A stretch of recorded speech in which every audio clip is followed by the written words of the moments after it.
अरहन्ताणं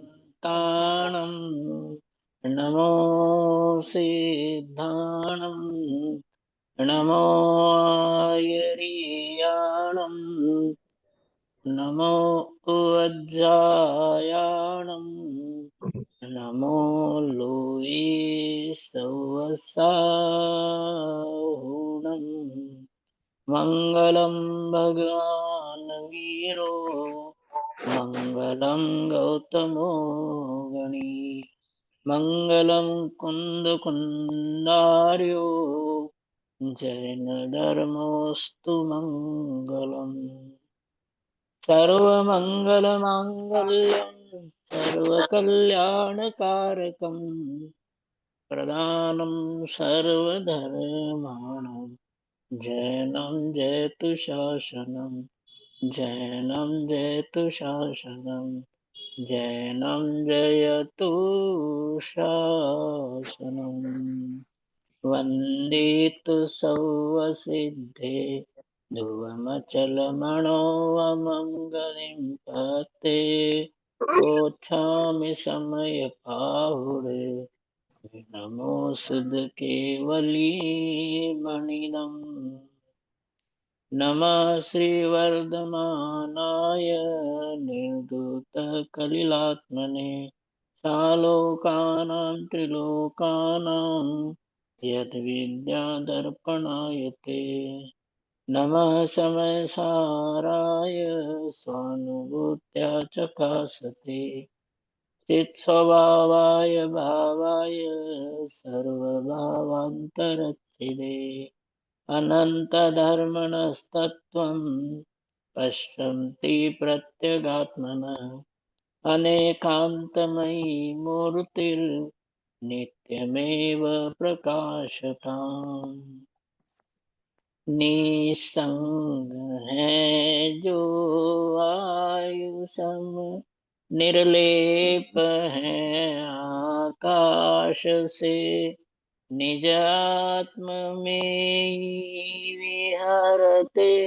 जीवन न पर की आस से जिनके निकट सिंहादि पशु भी भूल जाते क्रूरता उन दिव्य गुरुओं की अहो कैसी अलौकिक शूरता त्रिकालवर्ती पंच परमेष्टि भगवंतों की जय हो त्रिकालवर्ती सर्व अकृत्रिम कृत्रिम चैत्य चैत्यालयों की जय हो त्रिकालवर्तिनी नित्य बोधिनी द्वादशांगमयी जिनवाणी माता की जय हो त्रिकालवर्ती तीन कम 9 करोड़ मुनिराजों की जय हो परम उपकारी श्री सदगुरुदेव की जय हो। बोल 36वां। 2 संडे विचार किया, तीसरा संडे है। बोल ऊंचा है, प्रयोजन भूत है, प्रयोजन की सिद्धि करने वाला है जी। हाँ, इसलिए ये ऊंचा है। इसमें बहुत बड़ी बात बताई, काम की बताई है। बड़ी बात वही है जो काम की है। दुनियादारी में कहा जाता है ना कि बड़ा आदमी होना अच्छी बात है, लेकिन अच्छा आदमी होना उससे भी बड़ी बात है। बड़ा आदमी होना अच्छी बात है, लेकिन अच्छा आदमी होना उससे भी बड़ी बात है। प्रयोजन की सिद्धि करने वाला। और मैं कितना भी कुछ कहूं कि जिनवाणी भली है, उपकारी है, वर्तमान में केवली का विरह बुलाने वाली है। स्वामी जी कहते थे ना कि कुंद कुंद अमृत चंद्र की जो वाणी है वो तीर्थंकर का विरह बुलाने वाली वाणी है। ऐसे ही जिनवाणी तीव्र कषाय में रुचती नहीं है। जिनवाणी वही है, जब जीव की स्वयं की कषाय मंद हो जाती है तो अच्छी लगती है। जिनवाणी बदली नहीं है, वही होती है। खुद के परिणाम बदलते हैं, वैराग्य हो जाता है, बाहर दुनियादारी से उपयोग हट जाता है, बाहर कहीं अच्छा नहीं लगता है। तो बैंसरी के बोल के अनुसार कि जीव तुझे कहीं अच्छा नहीं लगता हुआ है, वो तो अपने चैतन्य में चला जा। बैंसरी ने कहा कि भाई तुझे संसार में अच्छा नहीं लग रहा, यहाँ अच्छा नहीं लग रहा, वहां अच्छा नहीं लग रहा, संसार है, परिवार है, दुनियादारी अच्छी नहीं लग रही है, तो अपने चैतन्य के पास चला जा। चैतन्य ऐसी वस्तु है कि दुखिया से दुखिया व्यक्ति भी चैतन्य की शरण लेता है तो सुखी हो जाता है, और वहां से हटने का मन नहीं करे। सातवें गुण स्थान से हटने का मन नहीं करते, छठे में आने पर भी सातवें में जाने का मन करता है। इसका अर्थ इतना सा ही है कि चैतन्य वस्तु और उस चैतन्य वस्तु में रहना दोनों ही अच्छी बातें हैं। तभी तो मुनिराजों को बाकी गुण स्थानों में अच्छा नहीं लगता, मतलब छठे में अच्छा नहीं लगता। व्यवहार क्रियाएं भी पालन करने में बाहर सा लगता है, शुभ भाव को ढोना भी बाहर जैसा लगता है। ऊंचा बोल है, बोल वही है, स्वयं की रुचि जाग जाए। चैतन्य चैतन्य चैतन्य ही एकमात्र जिसकी मांग हो, डिमांड हो, उसके लिए जिनवानी अच्छी लगेगी। विषय भोग डॉलर की जिसकी इच्छा है, उसको जिनवानी अच्छी नहीं लगती। विषय भोगियों को उदाहरण दिया है रत्नकंस राव का चार कि ऊंट ये टोडरमल जी ने उदाहरण दिया, ऊंट नीम चबाता है, मीठा लगता है। और दूसरा तीव्र कषाय का उदाहरण रत्नगंज सरावकाचार्य ने दिया, जैसे जिसको सांप डसता है, उसको मीठा दूध भी कड़वा लगता है, जहर चढ़ जाता ना अंदर। ऐसे ही जिसको विषय भोग अच्छे लगते हैं, उसको जैसे सांप का जहर चढ़ जाता है, ऐसे मिथ्यात्व का जहर तीव्र कषाय जिसकी रहती है, संसार जिसका अनंत है, उसको जिनवानी कितनी बताओ अच्छी नहीं लगती है। बोल वही है, खुद की कषाय मंद हो जाए तो बहुत अच्छी लगे, बहुत बड़ी बात है। आज रजनी भाई, ऊंडा संस्कार, एक सामान्य का चिंतन गोलन निर्णय करना, प्रयत्न करना, उसके लिए उसका नाम ऊंचा संस्कार। ऊंचा संस्कार शब्द अंडरलाइन कर, ऊंचा संस्कार का मतलब सिद्ध बनने का संस्कार, संसार से मुक्त होने का जो संस्कार है। बाकी संस्कार तो संसार के अनादि से चल ही रहे हैं। देखो क्या होता है भूल, उसकी चर्चा करते हैं। तो शेर व शायरी में एक ऐसा है कि कैसी अजीब की अनादि की जीव की फितरत है। कभी चेहरा नहीं था तो कभी दर्पण नहीं था, अनादि से जीव को मैं शुद्ध चैतन्य वस्तु हूं, तू शुद्ध चैतन्य वस्तु है, ये बात सुनने को ही नहीं मिली। और मिल गई तो इस जीव ने अनुभव नहीं किया, इसलिए संसार में भटका। तो ऊंचा संस्कार का एक अर्थ तो ये है कि सिद्ध बनने का, संसार से मुक्त होने का जो संस्कार है, उसका नाम ऊंचा संस्कार। गहरा गहरा ये क्षयोक्षम ज्ञान पर नहीं लेना। ऊंचा संस्कार का मतलब है सिद्ध बनने का जो संस्कार है, ये वो संस्कार है अनादि को क्षण भर में बदल दे। बोले कैसे? कि अनादि से जीव विशेष में अटका हुआ है। एक बार सामान्य का आश्रय लेकर के सामान्य का अनुभव चिंतन मनन करता है, तो एक समय पहले जो मिथ्या दृष्टि था, मोक्ष मार्ग से दूर था, वो मोक्ष मार्ग में आ जाता है। और एक कहावत है कि हिमालय पर जाकर के कोई बर्फ नहीं खरीदता। खरीदता है? हिमालय जो बर्फ का ही बना हुआ है, तो वहां कोई ये सोचे कि मैं बर्फ की दुकान खोलता हूं, या कोई ये सोचे कि मुझे तो बर्फ खरीदनी है, या यूं समझ लो कि हिमालय पर जाकर के और कोई चीजें मिलती हो तो वो तो खरीद ले, जो और जगह नहीं है। लेकिन जो खुद बर्फ से बना हुआ है, वहां कोई बर्फ नहीं खरीदता। ऐसे ही सामान्य का संस्कार वो है, उसको मोक्ष भी नहीं चाहिए। भिक मंगापना दूर कर देता है। भिक मंगापना, मांगन, भिखारी, गुजराती में मांगन कहते ना। स्वामी जी ने तो राजा को भी बड़ा मांगनिया बोल दिया था। पता होगी कहानी, कृष्ण कुछ ऐसा नाम था राजा का। तो राजा ने भी कबूल किया कि बात तो सही है। ऐसे ही ऊंचा संस्कार का मतलब वो संस्कार जो इच्छाओं को मिटा दे, और की तो क्या बात करें। जिस संस्कार के अंदर डल जाने पर जीव को मोक्ष भी नहीं चाहिए,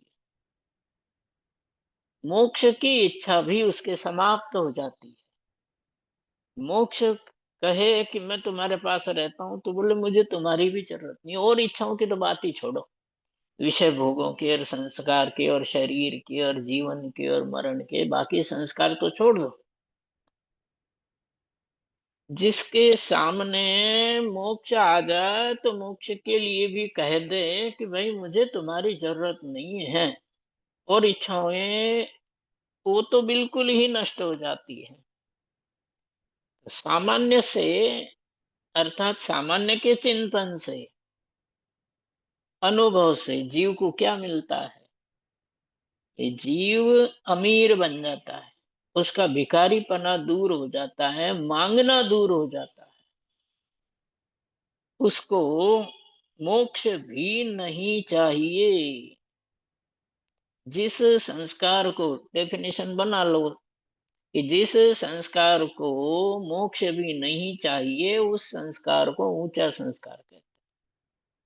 और के तो छोड़ो, जिसको मोक्ष भी नहीं चाहिए, हाँ, वो संस्कार चैतन्य के सामान्य पक्ष से पड़ता है, दृष्टि के विषय से पड़ता है। विषय भोग तो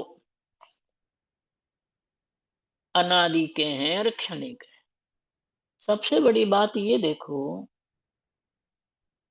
कि विषय भोगों में जो विशेष है, समझ लो, वो विशेष विषय भोग भी क्षण भर से अधिक नहीं रहते हैं, और उसके संस्कार स्मृति के रूप में होते हैं, अनुभूति के रूप में नहीं होते हैं। बहुत बड़ी बात है कि विशेषों के संस्कार स्मृति के रूप में होते हैं, अनुभूति के रूप में नहीं होते। बात समझ में आ गई कि कल मैंने अच्छा भोजन किया था, उसकी आज स्मृति है, अनुभूति नहीं है। सामान्य का जो संस्कार पड़ता है, वो संस्कार अनुभूति वाला होता है, आनंद वाला होता है, सुख और शांति वाला होता है। इसलिए सामान्य का संस्कार पढ़ना, सिद्ध पने का मार्ग मिल जाना, लोकोत्तर मार्ग की ओर ढल जाना, इसका नाम संस्कार है। ऊंचा संस्कार इसी का नाम है, जो पंडित मरण को छुड़ा दे। हाँ जी। जी, जिसको जिसको सामान्य का संस्कार हो गए, उसका हाँ, डेली माने डे टू डे थिंकिंग कैसा होता है? वो क्या बराबर। देखता है, क्या क्या किसमें जाता है, वो किसमें लीन होता है, किसमें हम्म। लीन नहीं होता है। हम्म। तो ये बड़ा प्रश्न है और उपयोगी भी है, प्रैक्टिकली है। यूं समझ लो कि इसमें ज्ञानी का हृदय बाहर निकल आता है इस प्रश्न के उत्तर में। जो बनारसी दास जी हैं, दौलत राम जी, एक टोडरमल जी, सबने इसको बताया। क्योंकि देखो, जो उत्तर है वो अनुभूति कराने के लिए है, और अनुभूति के बाद की परिस्थिति कैसे होती है, ये तो कैसे होती है अनुभव से बहुत अच्छी तरह से स्पष्ट होती है, शब्दों की बात। कि जिसके सामान्य के संस्कार होते हैं उसको, यदि वो चौथे गुण स्थान में है तो बाहर से आप उसको पहचान नहीं सकते, लेकिन उसके अंतरंग में क्या होता है, स्वामी जी ने भी खूब उदाहरण दिए, औरों ने भी बताया, और आचार्यों ने भी, विद्वानों ने भी बताया कि बाहर विषय भोगों में दिखाई देने पर भी, स्वामी जी ने तो चक्रवर्ती का उदाहरण दिया, युद्ध में युद्ध करने वाला राजा, चाहे चक्रवर्ती हो चाहे सामान्य राजा हो, यदि वो सम्यक दृष्टि है तो वो राजा समय मिले तो स्वरूप में चला जाए। बात समझ में आ गई? बाहरी जीवन कैसे होता है कि समय मिले तो स्वरूप में चला जाए। अपने त्रिकालीय सामान्य चैतन्य से मिलने के लिए जो निरंतर बेचैन रहता है, ये उसका बाहर का स्वरूप है। ये बेचैनी है ना तो चेहरे पे दिखेगी ना कुछ। जो आदिनाथ भगवान नीलांजना का नृत्य देख रहे थे, विषय भोगी जिनवाणी का सहारा लेकर के विषय भोगों का कैसे पोषण करता है, तो ऐसे उदाहरणों से करता है। लेकिन एक उदाहरण आता है अमर बेल का। अमर बेल नाम सुना होगा, जिसकी खुद की जड़ नहीं होती है, दूसरे पेड़ पर डालो। अब थोड़ा थोड़ा समझ में आ गया होगा।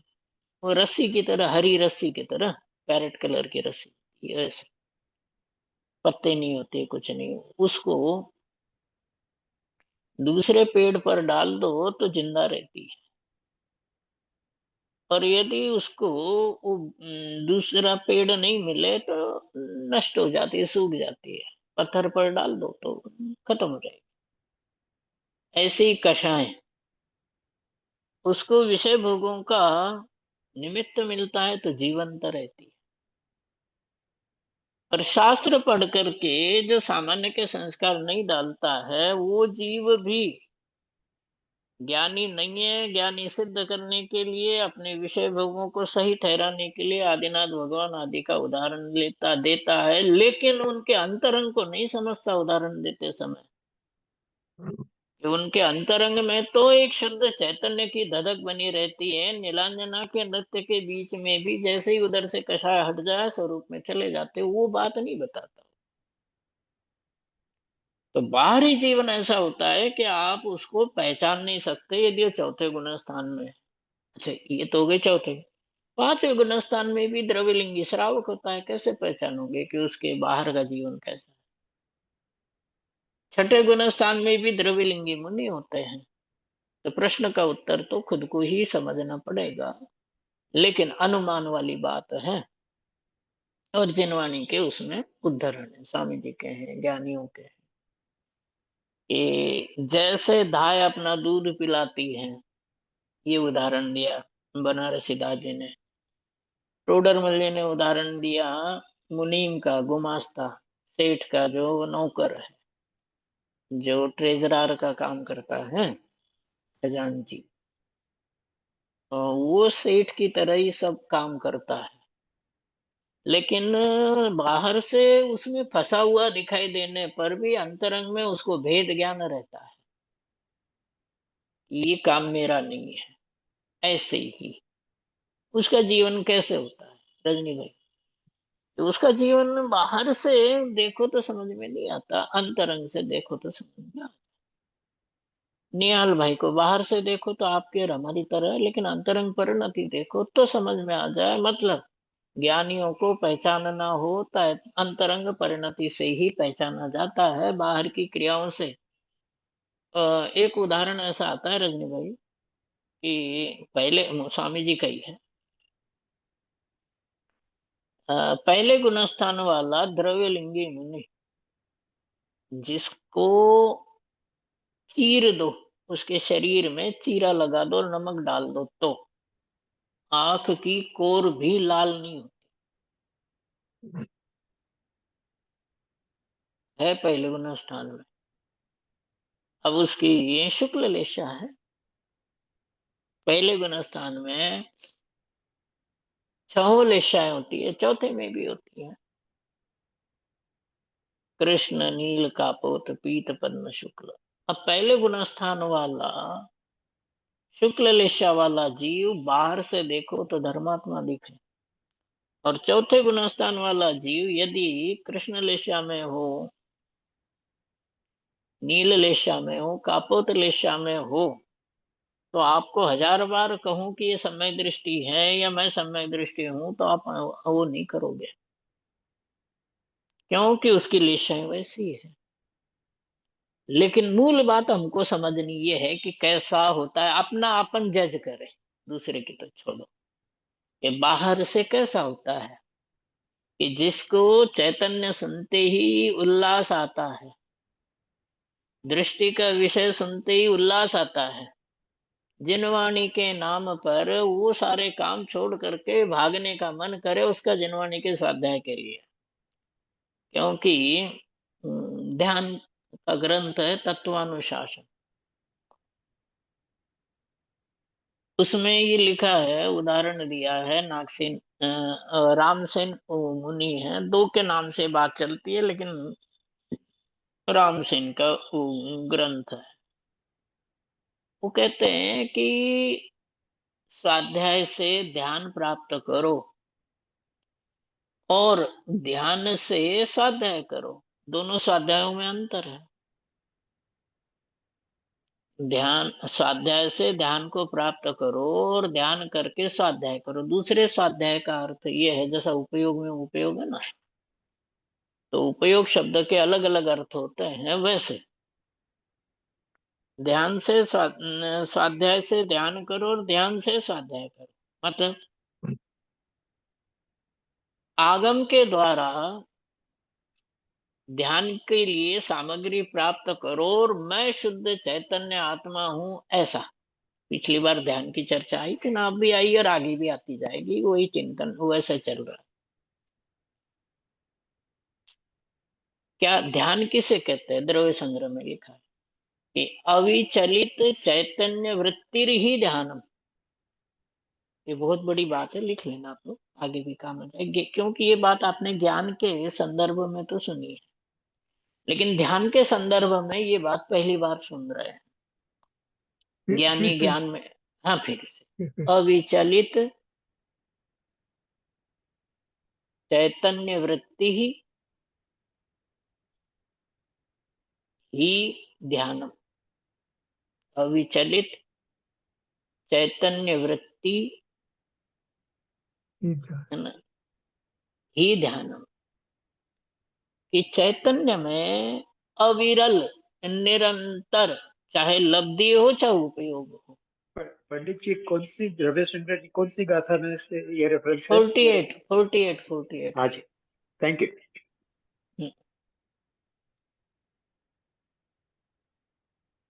चैतन्य की ये सभी जगह मिल जाएगी भाई जी। आपको एक बार और थोड़ा सा बता देता हूँ आगे, हाँ जी, हाँ आपने जी, पूछा है इससे। मेरे पास। हाँ जी। नहीं, द्रव्य संग्रह की बात नहीं और बातें बता।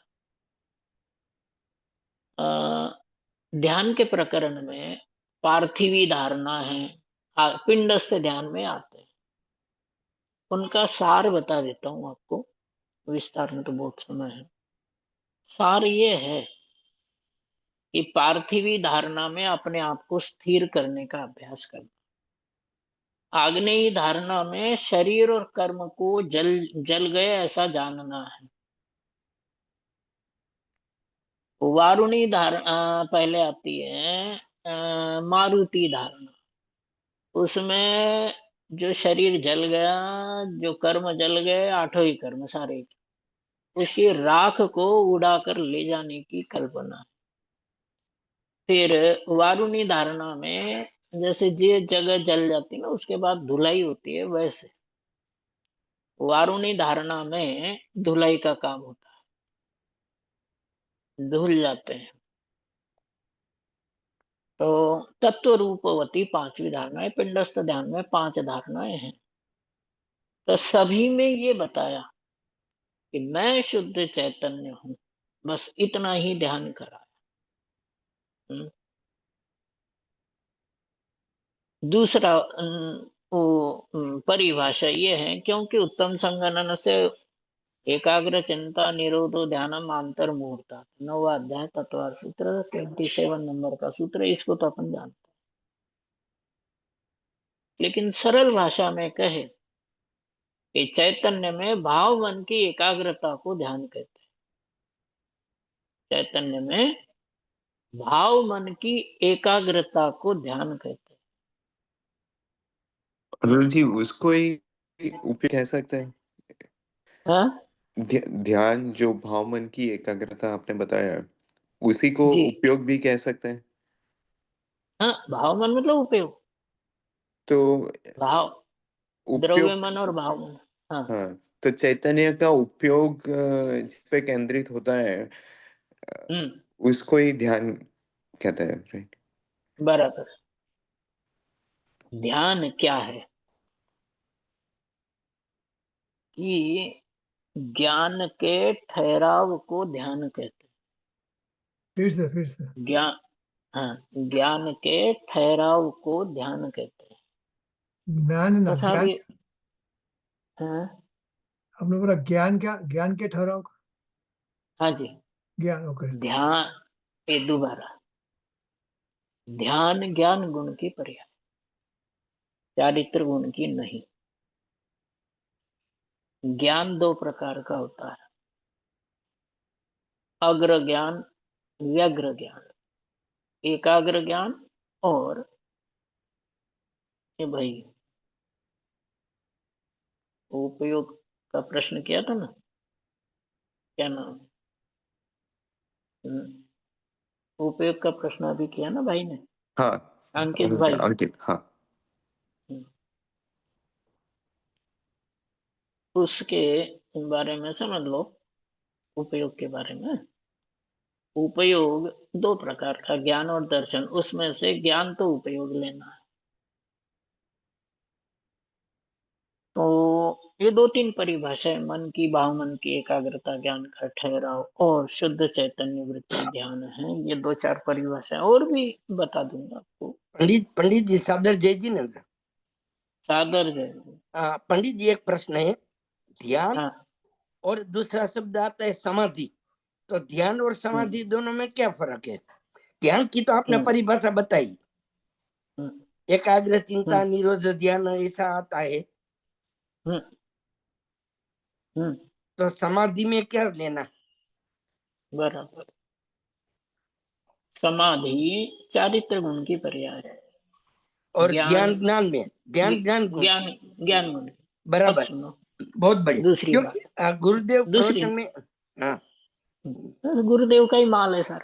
हाँ, गुरुदेव प्रवचन में ऐसा बोलते हैं कि आदि व्याधि और उपाधि से रहित समाधि। तो ये आदि व्याधि उपाधि वो सब जो मन की चारित्र। चिंता है वो चारित्र में गया, राइट? अच्छा, आपका ही क्वेश्चन का उत्तर ये है, समाधि चारित्र गुण की पर्याय क्यों है कि समत्वम समाधि, समता को प्राप्त होना। समता क्या है कि राग द्वेष के अभाव को समता कहते हैं, बराबर चारित्र बराबर, गुण में बहुत पाए बढ़िया। जाते हैं। बराबर राग द्वेष चारित्र गुण में पाए जाते हैं, इसलिए राग बराबर। द्वेष के अभाव को, है ना। अच्छा, एक बीच में वैसी बात बता देता हूँ कि ये एक आध जगह ऐसी भी परिभाषा मिली, जैसे समय सार। ये 48 नंबर की द्रव्य संग्रह 48 नंबर की गाथा, मामुज्जय मारुज्जय चलो इनकी चर्चा कर लेंगे, लेकिन समाधि की अभी बता देता हूँ कि राग द्वेष के नहीं होने को ही ध्यान कहता है, ऐसा वो कहते हैं लोग। जैसे ध्यान की बात चली है तो कहते हैं कि एक दीपक चौराहे पर बीच में, मतलब बाजार में जाकर के रख दो, जल्दी बुझ जाएगा। और एक दीपक ऐसी जगह रखो जहां उसको हवा नहीं लगे, तो वो बराबर। स्थिर हो जाता। ऐसे ही जिस ज्ञान को राग द्वेष की हवा नहीं लगती ओहो, है ना, वो ज्ञान समाधि समाधिस्थ हो जाता है। बहुत बढ़िया। समत्व हो। बराबर।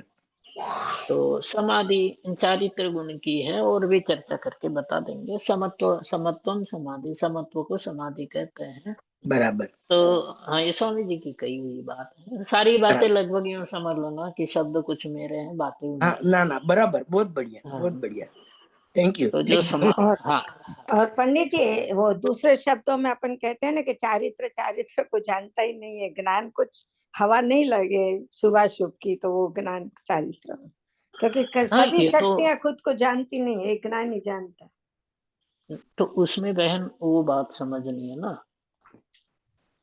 कि ये प्रश्न उसमें आया, किसमें, तत्वार सूत्र की टीकाओं में। सरवार सिद्धि है ना पूज्यपाद आचार्य की टीका, और राजवार्तिक में भी है।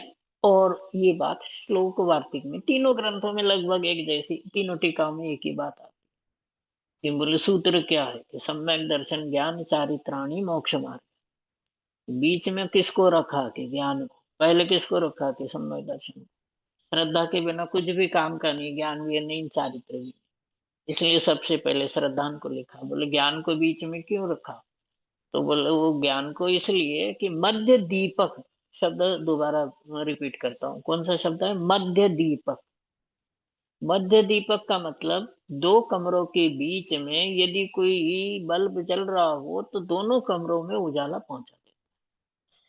तो दोनों कमरों के बीच में दीपक को मध्य दीपक कहते हैं। ऐसे ही तत्वार सूत्र में जो ज्ञान शब्द है, ये अपनी बात नहीं, देखो बड़े बड़े आचार्यों ने इसको, पूज्यपाद आचार्य, अलंक आचार्य, विद्यानंद जी, और भी फिर बाद वाले आचार्यों ने भी बात यही मानी और यही बताई और यही लिखी। ये मध्य दीपक है। बोले क्यों, तो है ना आपकी जो बात की चर्चा की उसको आगे बढ़ा रहा हूं। ज्ञान ही सबको जानता है और कोई अपने आप को नहीं जानता। तो बाकी मध्य दीपक क्यों है, तो बोले वो इसलिए है, इस सम्यक दर्शन के लिए जो सामग्री चाहिए, दृष्टि का विषय चाहिए, वो ज्ञान दे देता है। और चारित्र को चलने के लिए जो रास्ता चाहिए वो भी ज्ञान ही दे देता है, इसलिए उसको बीच में रखा। ज्ञान ही उसमें, मतलब मध्य दीपक इसलिए है। मध्य दीपक तो समझ गए, पहली बात तो ये बीच में ना, वो बीच में, उसके बाद चारित्र है, उससे पहले श्रद्धा है, तो बीच में। तो इसको मध्य दीपक उदाहरण ऐसा कह करके उसको सिद्ध किया। तो ज्ञान ही सबको देता है। दूसरी बात बहन उसी प्रश्न के उत्तर में ये है कि राग द्वेष खुद नहीं करे, मतलब स्वामी जी का प्रवचन सुन रहा था 2-4 दिन हो गए, तो उसमें और फिर बाद में आगम में भी पढ़ने में आया, स्वाध्याय में आई ये बातें, प्रवचन में भी। और उस पहले तो प्रवचन सुना, उसके बाद उसमें, जिसमें जो मिट्टी, मिट्टी का उदाहरण दिया, जो मिट्टी स्वयं घटरूप परिणमत होने की योग्यता नहीं रखती है, करोड़ों लाखों निमित्त उसके साथ उपस्थित कर दो, उस मिट्टी से घड़ा नहीं बनता। इससे ये सिद्ध होता है कि कार्य तो उपादान से ही होता है। जो चारित्र गुण स्वयं ही राग द्वेष रहित होने के लिए, तो ध्यान के प्रकरण में उदाहरण दिया कि ज्ञान से राग द्वेष नष्ट होते हैं या चारित्र गुण अपने आप राग द्वेष को नष्ट करता है, उसका टॉपिक है वो। तो ज्ञान ही उसको बताता है। लेकिन यहाँ ध्यान के टॉपिक में ये समझना है कि जो ज्ञान राग द्वेष रहित हो जाता है, उस ज्ञान को ध्यान कहते हैं। क्योंकि अल्टीमेटली परिभाषा तो ये है कि एकाग्र ज्ञान को ध्यान कहते हैं। तो ज्ञान व्यग्र क्यों होता है, इधर उधर क्यों भागता है?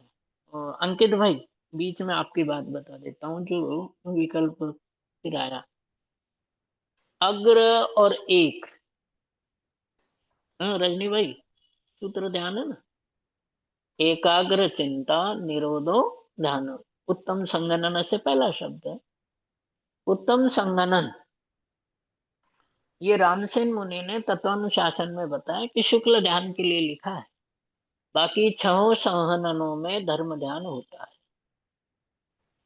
उत्तम संगणन से ये शब्द ध्यान के साथ क्यों लिखा, तो उन्होंने कहा वज्र का है। उत्तम संगणन मतलब वज्र का, वज्र का अर्थात उत्तम संगणन ये शुक्ल ध्यान की अपेक्षा से लिखा गया है।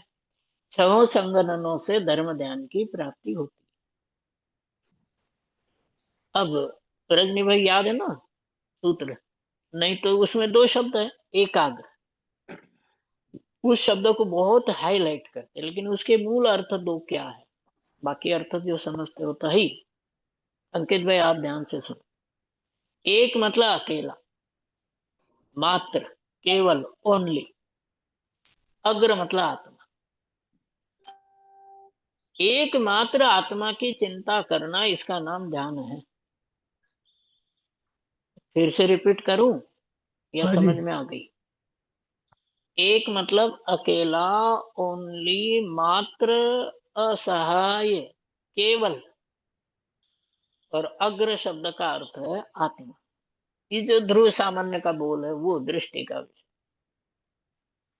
आत्मा का मतलब द्रव्य गुण पर्याय वाला आत्मा नहीं लेना, गुण भेद वाला आत्मा नहीं लेना, पर्याय सहित प्रमाण का आत्मा नहीं लेना, दृष्टि का आत्मा है ना। वो अग्र मतलब वो अर्थ है उसका। एक और अग्र नोट करते हो क्या आप लोग? तो नोट कर लो इस तरीके से। एक मतलब अकेला, अग्र मतलब आत्मा, दृष्टि का विषय। तो एकमात्र जिस क्षण, जिस समय एकमात्र शुद्ध चैतन्य आत्मा ही दृष्टि का, अनुभूति का विषय बनता है।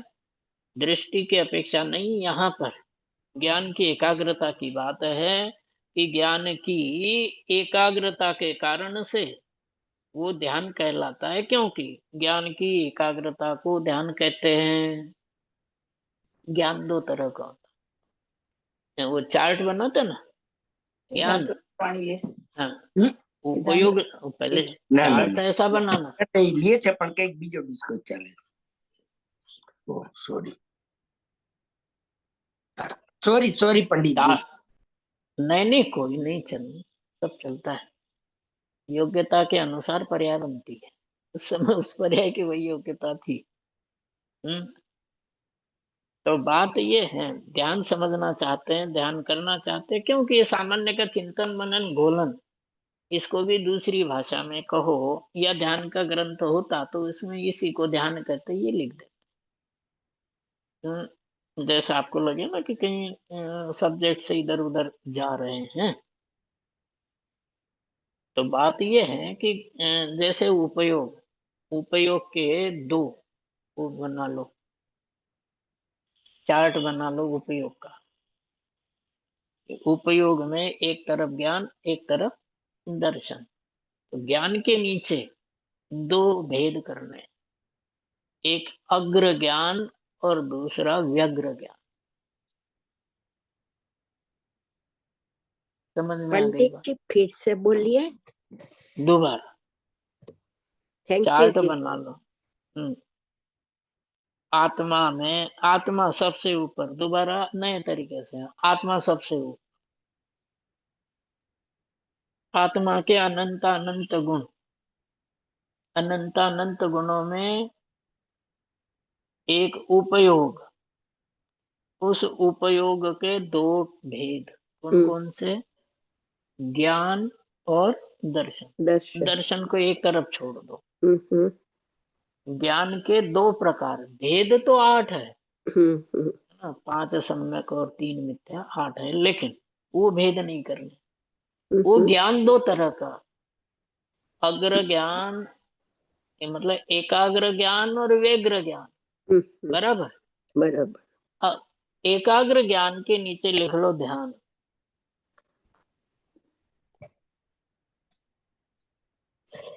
है ना। और व्यग्र ज्ञान के नीचे 3 शब्द आएंगे, कौन कौन से? अनुप्रेक्षा, भावना और चिंता। ये किसके भेद है? व्यग्र ज्ञान के। चार्ट बन गया, रफ बना लेना, बाद में फेयर कर लो।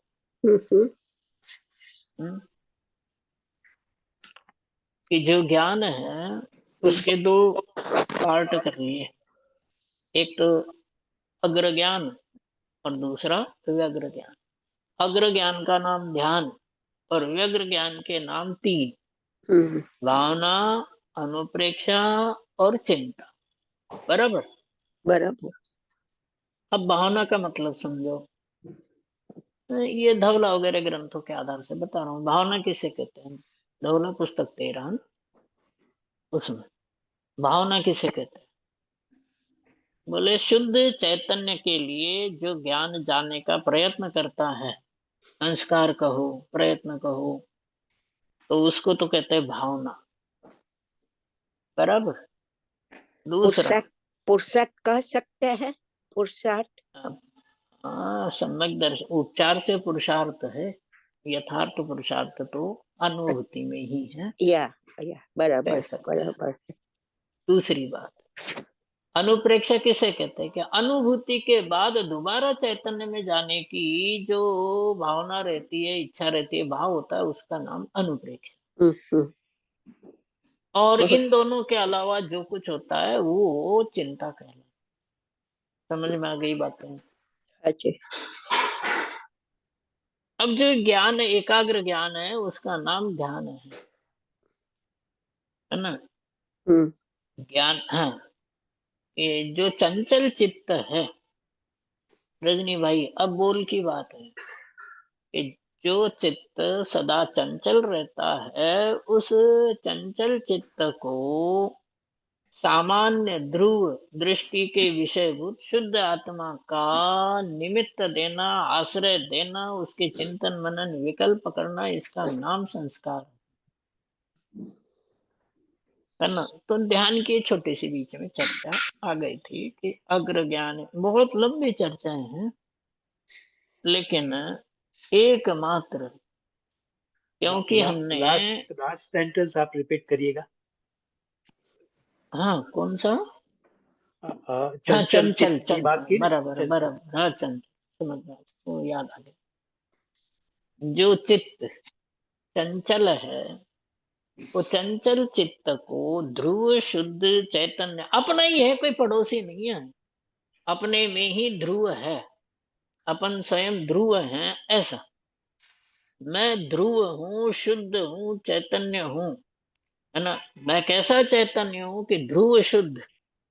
ध्यान के प्रकरण में व्यवहार की बहुत सारी बातें बताई, जैसे मैंने आपको बताया 5 धारणाएं, लेकिन उनमें भी यही बात आई है, उनमें भी यही संस्कार दिए हैं कि मैं चैतन्य हूँ। मैं कैसा चैतन्य हूँ कि राग द्वेष सहित अभ्यास के लिए बैठे हुए आदमी को भी कहते हैं कि भाई तू राग द्वेष सहित बैठा है, तेरे राग द्वेष है, लेकिन तू स्वयं राग द्वेष रहित है, ऐसा अनुभव कर। इसी का नाम धारणाएं हैं। धारणा ध्यान समाधि अष्टांग योग है ना। यम नियम संयम आसन प्रत्याहार धारणा ध्यान समाधि, हाँ जी, ये अष्टांग योग है पतंजलि का, ये अलग फिलोसॉफी है। लेकिन एक बात तो है, देखो जैन दर्शन की फिलोसॉफी का कोई जोड़ नहीं है, तो मतलब जो निकले हैं वो यहीं से निकले हैं। और सच कहूं तो स्वामी जी की महिमा तभी आएगी जब ध्रुव शुद्ध चैतन्य का जोर निकलेगा। ध्यान भी उसी में से निकलता है, ज्ञान भी उसी में से निकलता है। अब तक तो ये चलता था ना कि ज्ञानी का जो ज्ञान है सदा अंतरंग में जानने का रहता है। लेकिन एक बात मैं आपसे ये कहूं रजनी भाई ने जो क्वेश्चन किया था कि उसकी अंतरंग परिणति कैसे होती है, कि उपयोग ज्ञानी का भले ही बाहर पड़ा रहे, लेकिन उपयोग का जो दूसरा पार्ट है, लब्धि, उस लब्धि में, धारणा में, ध्यान में, समाधि में मैं शुद्ध चैतन्य पदार्थ हूं, ये सदाकाल बना रहता है। ये ज्ञानी का जीवन है, अंतरंग जीवन है, जो बाहर से आपको दिखाई नहीं देगा, लेकिन इसमें से अपने ऊपर लागू कर लेना कि मुझे यदि शुद्ध चैतन्य की चर्चा अच्छी लगती है, शुद्ध चैतन्य अच्छा लगता है, सुनने का मन करता है, उसका अनुभव करने का मन करता है, तो समझ लो हम भी ज्ञानियों के मार्ग पर हैं, सिद्धों के मार्ग पर हैं। बात समझ में आ गई? 6 महीना 8 समय में 608 जीव मोक्ष जाते हैं, उनकी श्रेणी में आने के लिए जो संस्कार होता है, उस संस्कार का नाम ऊंचा संस्कार है। मैंने कहा ना, 2 ही बातों पर आज चर्चा करेंगे। एक तो ऊंचे संस्कार का मतलब क्या है, और प्रयत्न का मतलब क्या है। कितने शास्त्र पढ़ लो, कोई एक ये करे कि भाई पंडित जी 3-3 दिन तक यदि एक ही बोल चले तो, या 3 दिन चले चाहे 3 मिनट चले, बात तो प्रयोजन के सिद्ध होने की है। एक उदाहरण बताऊं कि एक आदमी जैनी है, अभी है, जीवंत है, कन्यादान में, संजय पुजारी उनका नाम है। उन्होंने बताया था कि मैं, तो उनका टाइम फिक्स था दुकान का, 11 बजे आना, 4:30 बजे जाना। सोने चांदी की कोई ऐसी दुकान है, अच्छी तरह से याद नहीं, यही वो है। तो शादी का सामान लेने के लिए, मतलब गहने वगैरह लेने के लिए लाखों लाखों, मतलब बहुत बड़ी कमाई थी। और वो पहुंच गए थे उनकी दुकान बंद करने के लिए कि भाई मेरा समय हो गया अब, ये साहब हम इतने दूर से आए, रैसे आ गए। और इसके अलावा दूसरी बात ये कि हम शादी का खरीद रहे, मतलब लाखों का खरीद। तो उन्होंने कहा कि भाई मेरा बंद करने का है, अब लाख हो चाहे करोड़ हो, यहाँ से आए हो वहां से आए हो, यदि मुझसे लेना है तो कल। मैं सिद्धांत, लोभ नाम की कषाय के लिए सिद्धांत के साथ समझौता नहीं कर, प्रयोजन की सिद्धि होनी, अभिप्राय ये है। 2 दिन में सब स्वाध्याय पूरा कर लो, पूरे ग्रंथ का 4 दिन में कर लो। श्रीमद रायचंद की बात सुनाओ, उनका उपदेश है लोगों को, स्वाध्यायी जीवों के। अनेक शास्त्रों को अनेक बार पढ़ने की बजाय एक शास्त्र को बार बार पढ़ना, श्रीमद रायचंद के नाम से नोट कर लेना। इसलिए कदाचित किसकी कोई चर्चा एक विषय पर ज्यादा देर चले तो ये मत समझना कि इसमें तो समय बहुत निकल जाएगा, अनादि से अनंत बार पढ़ लिया तो क्या हुआ। यदि एक बोल के से हमको अपने चैतन्य की दृष्टि होती है, चैतन्य समझ में आता है, और उस ओर प्रयत्न चले जाते हैं, तो कर लेना चाहिए, सामान्य बात है ये तो। प्रयत्न और ऊंचे संस्कार का मतलब क्या है कि मुंह मोड़ने का नाम प्रयत्न है, और सिद्धों की श्रेणी में बैठने का नाम संस्कार। कि जो मुंह विषय भोगों की तरफ है, जीव का रस वहां आता है, मान कषाय में रस आता है, विषय भोगों के अच्छे पदार्थ दिखाई देते हैं तो वहां रस आता है। धन जो लोक व्यवहार का आधार है, वो बढ़ जाता है तो अच्छा लगता है। ये जो संस्कार भले ही पुण्य के उदय में हो चाहे पाप के उदय में हो, इच्छा रूप पाप के उदय में, प्राप्ति के रूप में पुण्य के उदय में होते हैं, लेकिन ये संस्कार, इनका रिजल्ट क्या है? ये संस्कार जीव को संसार में फंसाते हैं, संसार में रखड़वाते हैं, और अनंत बार हुए उनसे कोई कल्याण नहीं हुआ। मंगल कहो या कल्याण कहो या सुख कहो, ये पर्यायवाची शब्द हैं, ऐसा अभी 2-4 दिन के स्वाध्याय में आया था। कल्याण का मतलब पंच कल्याण क्या भला, वो अर्थ भी है, लेकिन ये अर्थ भी है। तो कहने का मतलब ये है कि मुख जो मुड़ जाता है उसका नाम प्रयत्न है, और मुख नहीं मुड़ता है, शास्त्र स्वाध्याय कितना भी हो या चारित्र कितना भी हो, यदि चैतन्य की ओर मुंह नहीं मुड़ता है तो वो प्रयत्न नहीं कहलाता है। कि साहब हमने स्वामी जी के सामने प्रश्न आता था कि इतना समय हो गया, उतना समय हो गया, और एक प्रश्न में थे पूछा 40 साल हो गए, 45 साल हो गए, ऐसे पूछते थे कोई कोई जो पुराने जुड़े हुए थे, लेकिन फिर भी अभी दूर दूर तक वो चैतन्य दिखाई नहीं देता। तो इसका मतलब उसका मुंह नहीं मुड़ा है अभी। तो चैतन्य की तरफ मुंह नहीं मुड़े तो प्रयत्न थोड़ी कहने में आएगा। प्रयत्न कहने में नहीं आता। प्रयत्न उसी दिन कहने में आएगा जिस दिन, जिस क्षण उसका मुंह चैतन्य की ओर मुड़ जाए। कि चैतन्य की ओर मुंह मुड़ जाने का नाम संस्कार प्रयत्न है। सिद्धों के पास, सिद्धों की श्रेणी में आ जाने का नाम ऊंचा संस्कार। ऊंडा संस्कार, ऊंचा संस्कार। ऊंचा संस्कार का मतलब क्षयोक्षम वाली बात तो बिल्कुल नहीं है, कतई नहीं। याद हो गया मतलब संस्कार है, ऐसी बात नहीं। याद रहता है, धारणा है, इसका मतलब संस्कार है, वो नहीं। बात समझ में आ गई। ये ऊंचा संस्कार का मतलब बताया था उदाहरण कि हिमालय पर जाकर कोई बर्फ नहीं खरीदता, ऐसे ही जिसके पास जाने पर सारी इच्छाएं, सारी अभिलाषाएं, सारी विषय भोगों की भावनाएं नष्ट हो जाएं, ये तो वे सांसारिक दृष्टि से। जिसके प्राप्त होने पर मोक्ष भी आ जाए तो उस मोक्ष के लिए भी युगल जी की भाषा में कहे कि ध्रुव का स्वरूप, स्वरूप के बारे में बताएं। सम्यक दर्शन का स्वरूप ऐसा है कि उस पर्याय में, सम्यक दर्शन की पर्याय में, सम्यक दर्शन को भी बैठने के लिए जगह नहीं है। सुना होगा आप लोगों ने। उसने पूरी की पूरी जगह ध्रुव को दे दी है। सम्यक दर्शन की पर्याय को भी रहने के लिए वहां जगह नहीं है। लोक व्यवहार में होता है ना कि पूरा ही जो भी होटल बुक कर लिया, तो उसमें एक कमरा भी वो मालिक भी मांगे तो भैया बुक मैंने कर लिया, तुम्हें, तुम भले ही मालिक हो, तुम्हें जगह नहीं है। इसलिए जब सम्यक दर्शन की पर्याय त्रिकाली ध्रुव चैतन्य का श्रद्धान करती है, अनुभूति की पर्याय अनुभव करती है, तो युगल जी ने ऐसा लिखा है कि सम्यक दर्शन की पर्याय में बैठने के लिए, शामिल होने के लिए सम्यक दर्शन की पर्याय को भी जगह नहीं है, क्योंकि उसने सारी जगह ध्रुव को दे दी। ध्रुव ध्रुव ध्रुव, बस उसी में ध्रुव को ही उसने पूरा समर्पण किया है। ध्रुव के अलावा उसको खुद को बैठने के लिए उसमें जगह नहीं है। आनंद है। तो युगल जी का उदाहरण है इसमें।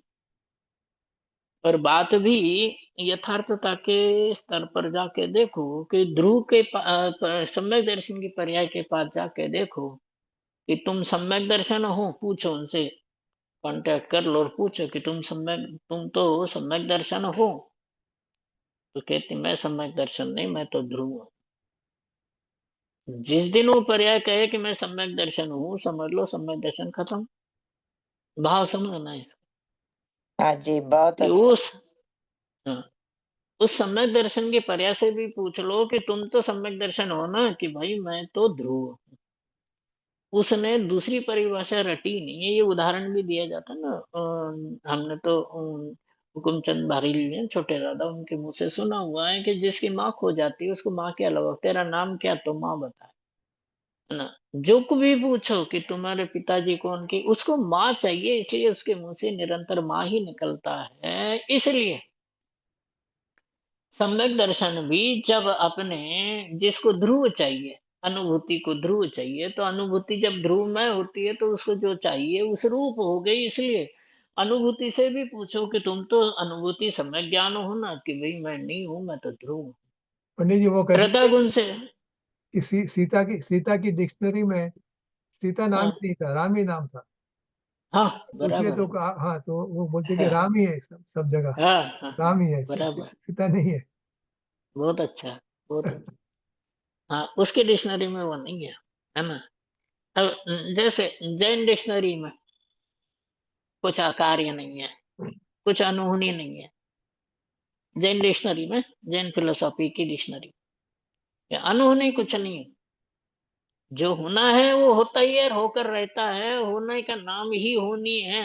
अब होने का नाम ही होनी है और होता ही रहता है, तो अनहोनी कहाँ से लाए? ये तो अनहोनी, ये शब्द जो है तेरी कल्पना में है, वस्तु में नहीं है।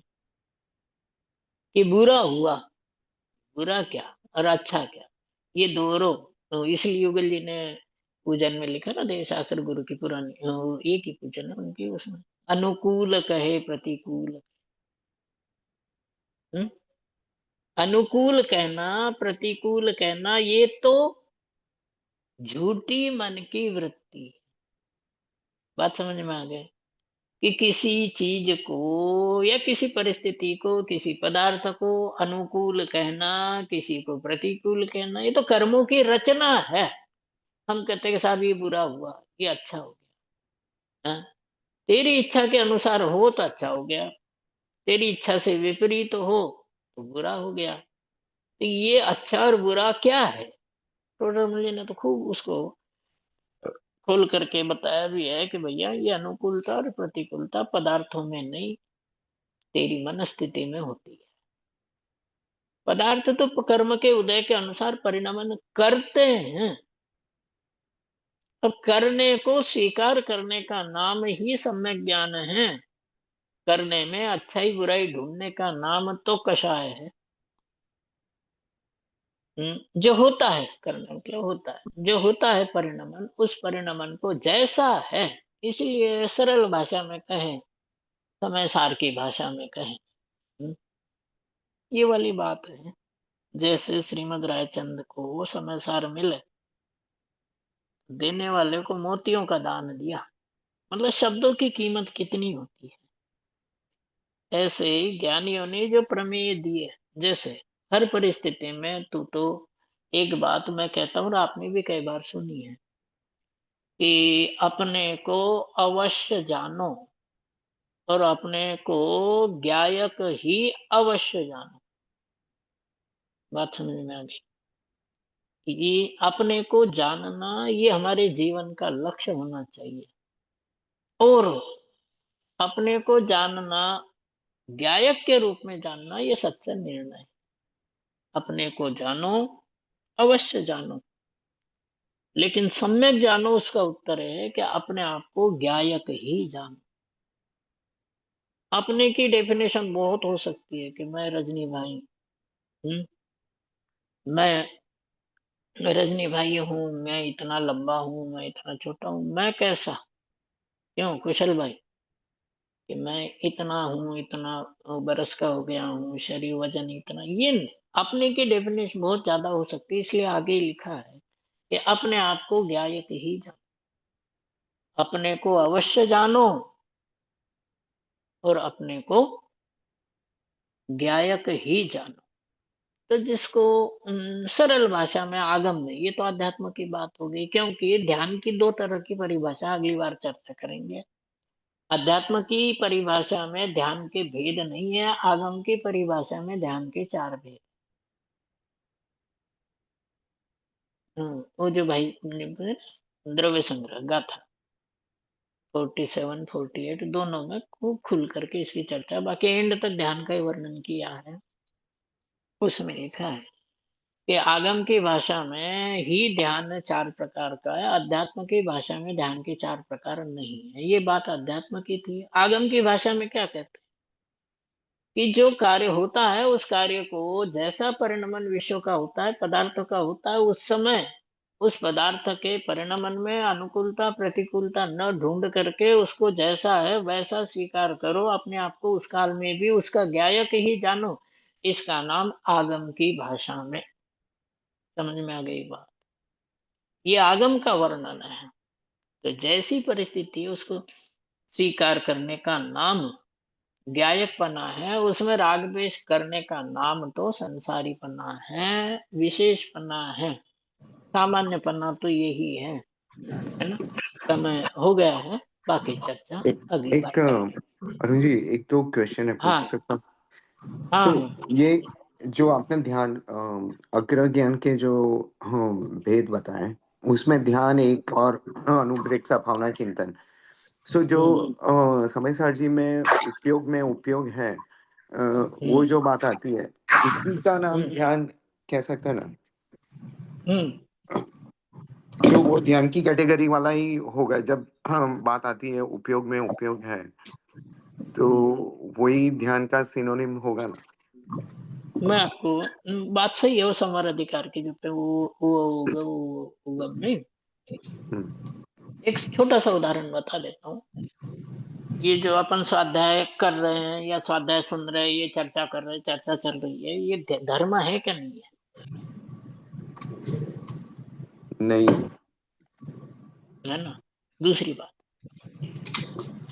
जो ये चर्चा चल रही है तो उसका आपने कहा धर्म नहीं है। दूसरा एक और, कि अब जो हम चर्चा कर रहे हैं ये धर्म ध्यान है क्या नहीं है। ये स्वाध्याय कर रहे थे या करते हैं, ये धर्म ध्यान है क्या नहीं है। क्योंकि आज्ञा विषय नाम के धर्म ध्यान में बताया कि आगम का विचार करना, बराबर।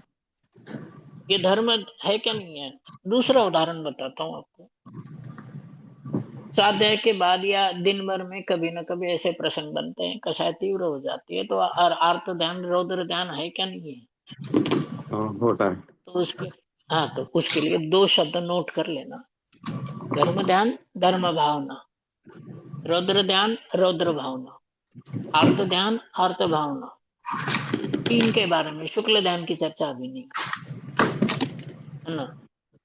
16 भेद हैं ध्यान के, उसमें से 14 भेद तो छद्मस्तों पर घटित होते हैं, दो भेद सर्वज्ञ के मतलब केवल ज्ञानी के होते हैं, भगवान के।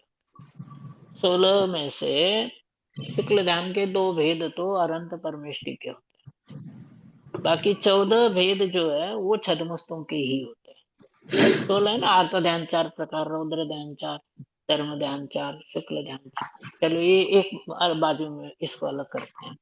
मेन बात ये है कि अपन को समझना क्या है कि धर्म भावना अलग है और धर्म ध्यान अलग है।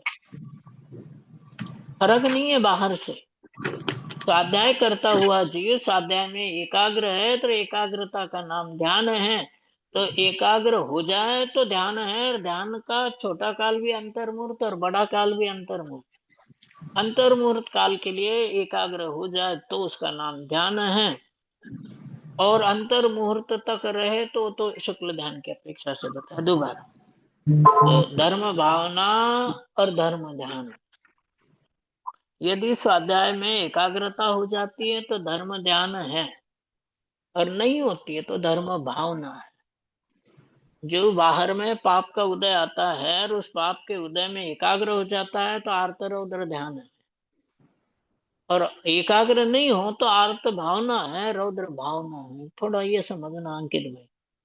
और अनुप्रेक्षा और भावना में क्या फर्क है ये समझना। विषय भोग भोगने के, जैसे भोजन में तन्मय होने से पहले भोजन की जो इच्छा उसका नाम भावना है, और भोजन करने के बाद जो मजा आया उस मजे को याद करना उसका नाम अनुप्रेक्षा।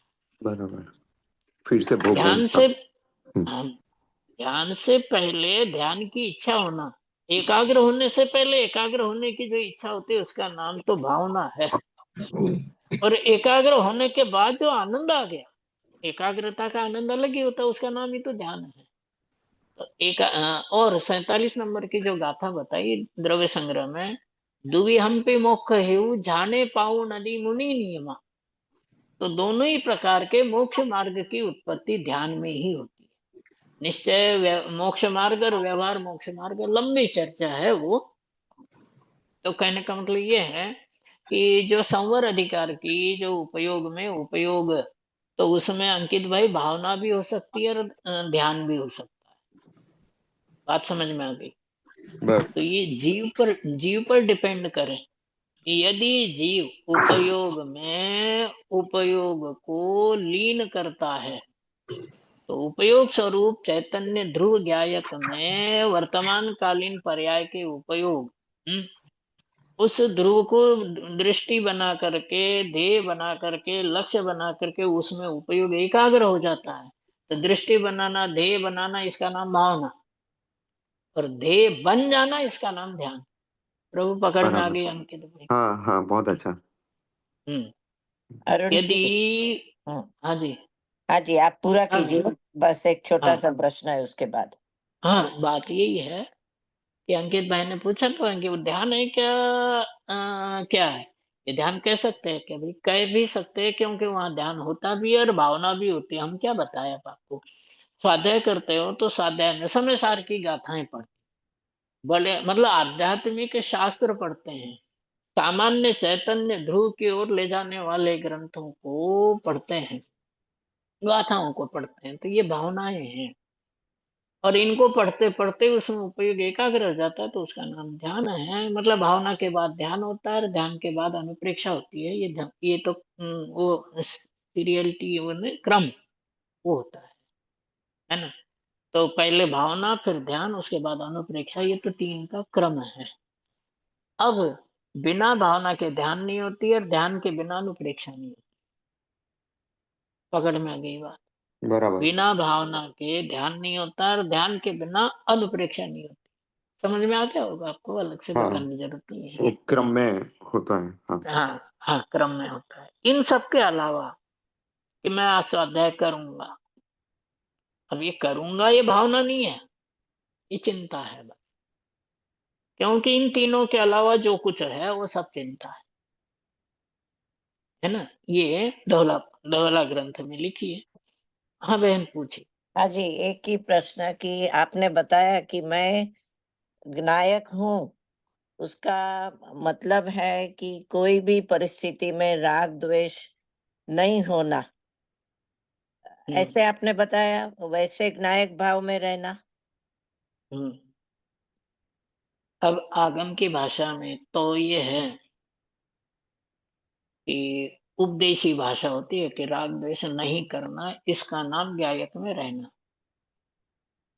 अपने आप को गायक रूप जानना। दूसरी भाषा में कई लोग प्रश्न करते हैं, जैसे पदत्त बुद्धि रिद्धि, बीज बुद्धि रिद्धि। जैसा बीज बुद्धि रिद्धि से के ज्ञान से रिद्धि प्रकट होती है, रिद्धि प्रकट होने पर बीज पद का ज्ञान होता है।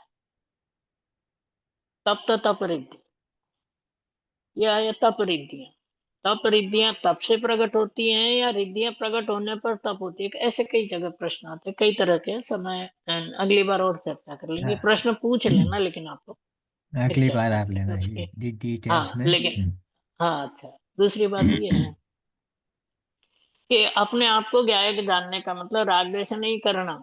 अब नहीं करना तो ये उपदेश की भाषा है। अपने आप को गायक जानने वाले का उपयोग अपने में रहने से उसको राग द्वेष होते ही नहीं। बात पकड़ में आ गई? बराबर बराबर।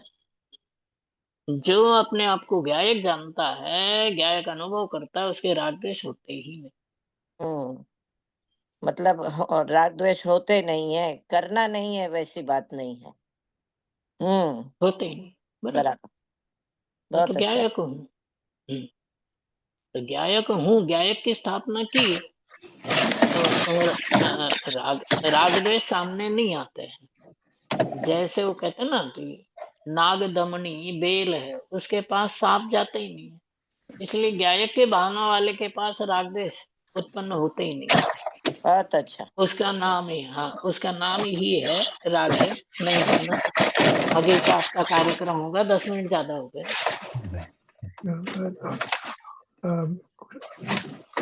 अरुण जी, बहुत अच्छा। Phone number